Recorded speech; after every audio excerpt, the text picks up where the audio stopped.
Good morning विद्यार्थियों। इससे पहले हमने पढ़ा था अरस्तु के क्रांति संबंधी विचारों में कितने प्रकार की क्रांतियां होती हैं और क्रांति के विशिष्ट कारण क्या है जो किसी भी राज्य व्यवस्था में हमें दिखाई देते थे। आज हम पढ़ेंगे विभिन्न शासन प्रणालियों में क्रांति के विभिन्न कारण, यानी अगर आपके यहाँ शासन प्रणाली भिन्न भिन्न है तो किस प्रकार भिन्न भिन्न तरीकों से वहां क्रांति समाज में हो सकती है। सबसे पहले हम बात करते हैं प्रजातंत्र में क्रांति। देखिए, समानता की भूख जो है मानव में पैदाइशी है। इंसान जब पैदा होता है तो उसकी पहली डिमांड होती है इक्वलिटी की। यदि भी समाज उसके साथ इक्वलिटी का व्यवहार नहीं करता, भले वो राजनीतिक समाज हो या वो सामाजिक समाज हो या आर्थिक समाज, लेकिन फिर भी मानव का झुकाव जो है वो समानता की ओर रहता है। और प्रजातंत्र का जो बुनियादी मूल्य है वो लोकतंत्र है, समानता है, स्वतंत्रता है और डिग्निटी है। लेकिन अगर किसी देश में लोकतंत्र कायम है और उसमें अगर क्रांति के बीज पैदा हो रहे हैं, इसका मतलब है कि वहां असमानता में बढ़ोतरी हो रही है। असमानता कई प्रकार की हो सकती है, जैसे मान लीजिए सामाजिक असमानता, आप व्यक्तियों के साथ सामाजिक स्तर पर विभेद कर रहे हैं तो लोकतंत्र और असमानता एक साथ निभ नहीं सकती, तब वहां क्रांति होगी। मान लीजिए आर्थिक असमानता है किसी आप राजनीतिक प्रणाली में, मान लीजिए वो प्रजातंत्र है और वहां आर्थिक असमानता है, कुछ लोगों के पास संसाधन है, कुछ के पास संसाधन नहीं है, कुछ के पास पैसा है, कुछ के पास पैसा नहीं है, और सत्ता के स्तर पर भी इस प्रकार आर्थिक वैमनस्य या भेदभाव समाज में हो रहा है, तब क्रांति होगी। अगला है राजनीतिक असमानता। मान लीजिए पदों के आवंटन के अंदर जो है राजनीतिक व्यवस्था भेदभाव कर रही है, तब जाकर वहां क्रांति हो सकती है। तो अरस्तु ने कहा कि प्रजातंत्र हमेशा समानता पर ध्यान दे, अगर वहां असमानता रही तो वहां क्रांति हो सकती है।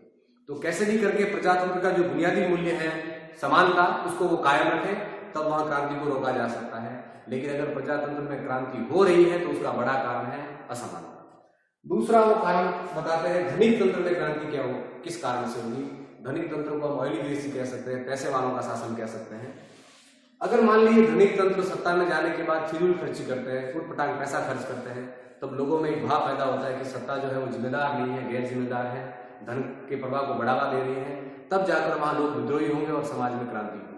तो धनिक तंत्र अगर सत्ता में आता है तो उसे फिजूल खर्ची पर रोक लगानी होगी, तब जाकर वो क्रांति को रोकेगा, अन्यथा वहां क्रांति तेजी से बढ़ सकती है। अगला है कुलीन तंत्र में क्रांति। कुलीन का अर्थ होता है श्रेष्ठ व्यक्ति। श्रेष्ठता के हमारी व्यवस्थाओं में बहुत सारे आधार हैं।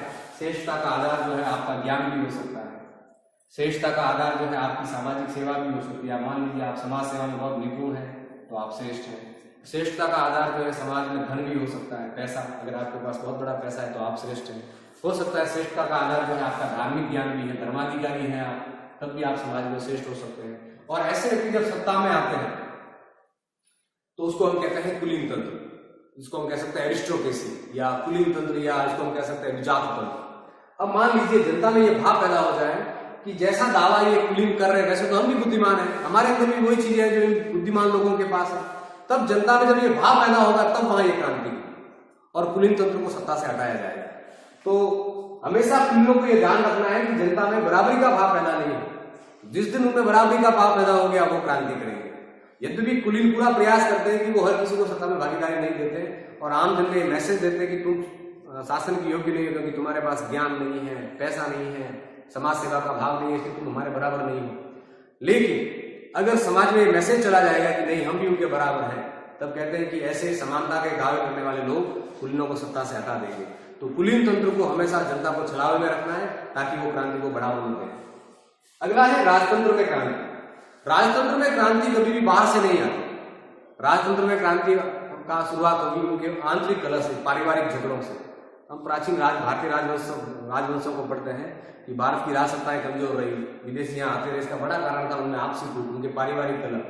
महाराणा प्रताप के एक भाई को सत्ता से हटा दिया, वो अकबर के पास चला गया।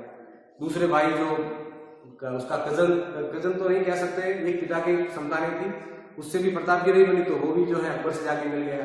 तो राजवंशों में जब षड्यंत्र होगा, आपसी कलह होगा, तो राजतंत्र के सामने खतरा उत्पन्न होगा।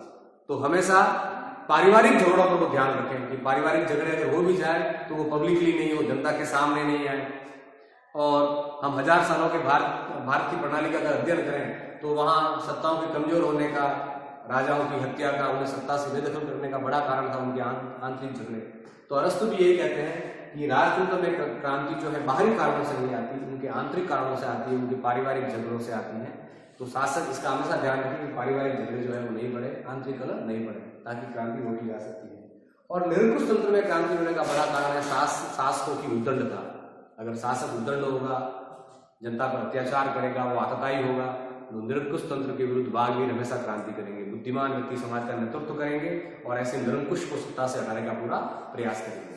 तो अरस्तु के अनुसार ये विभिन्न प्रकार की जो शासन प्रणालियां है, खास करके अगर हम बात करें प्रजातंत्र की, धनिक तंत्र की, कुलीन तंत्र की, राजतंत्र की और निरंकुश तंत्र की, तो उसमें क्रांति के कुछ विशिष्ट कारण होते हैं।